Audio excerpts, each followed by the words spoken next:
tebal gitu mesti diproses. Oke. Minggu 2 minggu. Di Jadi Bio Farma itu dia. Iya. nanti Februari 12 tanggal 12. Kami kembali mengajak Anda untuk bergabung di Bandara Soekarno-Hatta Tangerang, Banten untuk melihat bagaimana proses kedatangan 15 juta dosis bahan baku COVID-19 yang didatangkan dari Tiongkok, yaitu Sinovac. Seperti yang terlihat visual saat ini, para kru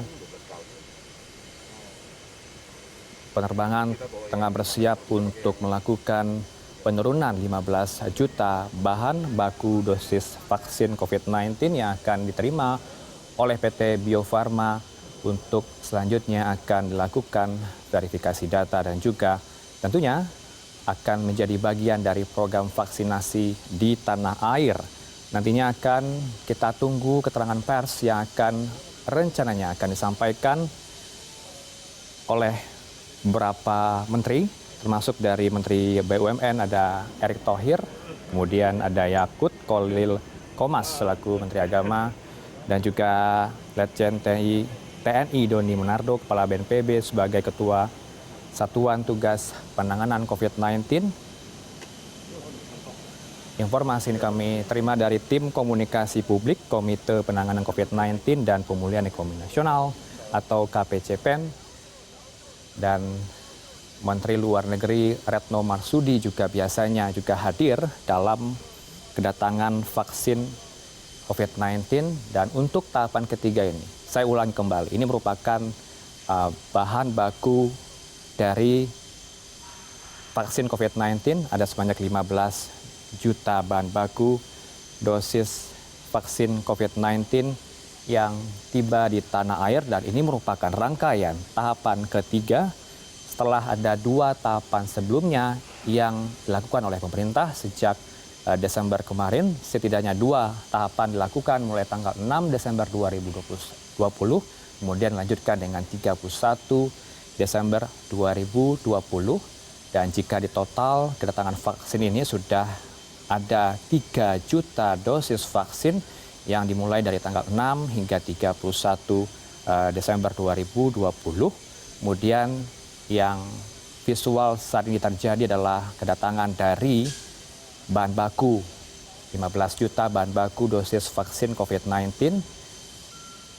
Dan jika benar ini merupakan bahan baku, di total semua adalah 3 juta dosis vaksin sudah diterima oleh Indonesia, plus atau ditambah dengan 15 juta bahan baku dosis vaksin COVID-19. Dan yang perlu Anda ketahui juga, distribusi vaksin COVID-19 sudah dilakukan oleh pemerintah sejak Januari ini. 34 provinsi sudah melakukan tahapan-tahapan yang akan dipersiapkan, termasuk rumah sakit nantinya akan melakukan vaksinasi.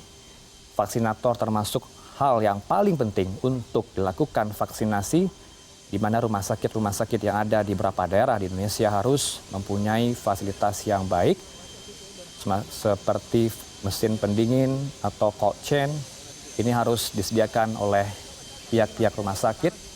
Dan laporan dari teman-teman kami di lapangan di Surabaya juga menyebutkan ada yang dilakukan oleh pihak di sana untuk melakukan verifikasi data, karena semua tenaga kesehatan yang paling prioritas dilakukan vaksinasi terlebih dahulu. Termasuk di Surabaya, Jawa Timur, mereka akan mempersiapkan rumah sakit yang akan melakukan vaksinasi.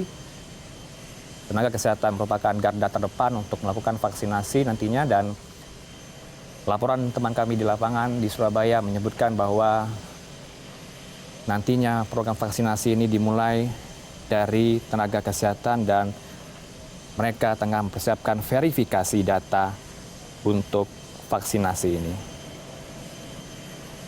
Tahapan vaksinasi ini akan berlangsung hingga tahun 2022 mendatang, yang akan dimulai pada esok hari. Yang akan pertama kali divaksin adalah Presiden Republik Indonesia Joko Widodo 13 Januari 2021. Bagaimana persiapan dari Joko Widodo? Mengutip dari pernyataan warga dari Jokowi, anak sulung dari Jokowi menyebutkan bahwa tidak ada persiapan khusus yang dilakukan oleh pihak keluarga untuk program vaksinasi oleh Presiden Joko Widodo. Kami belum mengetahui informasi pukul berapa tepatnya besok hari Presiden akan dilakukan vaksinasi. Yang jelas esok hari Presiden akan mengawali program vaksinasi yang ada di tanah air. Tahapan-tahapan yang akan dilakukan mulai Januari hingga April 2021, di mana nanti tenaga kesehatan, asisten tenaga kesehatan, tenaga penunjang, serta mahasiswa yang sedang menjalani pendidikan profesi kedokteran yang bekerja pada fasilitas pelayanan kesehatan atau Fasiankes, ini yang merupakan divaksinasi terlebih dahulu dari Januari hingga April 2021. Kemudian tahap kedua akan dilakukan Januari hingga April 2021 juga, yang meliputi petugas pelayanan publik yaitu TNI, Polri, aparat hukum, dan petugas pelayanan publik lainnya yang meliputi petugas di bandara, kemudian pelabuhan, stasiun, terminal, perbankan, perusahaan listrik negara atau PLN, dan perusahaan daerah air minum, serta petugas lain yang terlibat secara langsung memberikan pelayanan kepada masyarakat.